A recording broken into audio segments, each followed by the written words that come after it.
alternative medicine at meron ding Western medicine.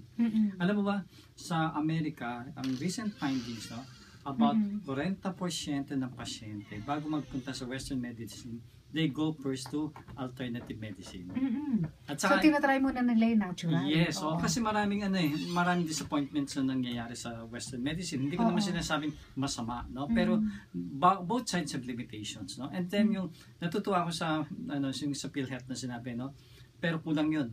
Yung sabihin mo kalahat na 400,000, sasagutin nila. Yes, an average cost to maintain a cancer patient for a year is at least mga kalahating milyon. And that was the year 2000, nung in-study yun, no? In 2000 ngayon, ngayon 2015. At saka napakamahal talaga to maintain. Kaya, ang pakiusap natin, basta naramdaman na anything abnormal, mas mababa pagagastusin mo. Kung na-catch natin yun at the earlier stage. At saka yung prevention, napakahalaga ng prevention. Kaya makikinig po kayo sa mga programang ganito kasi marami kayong matututunan about it, no?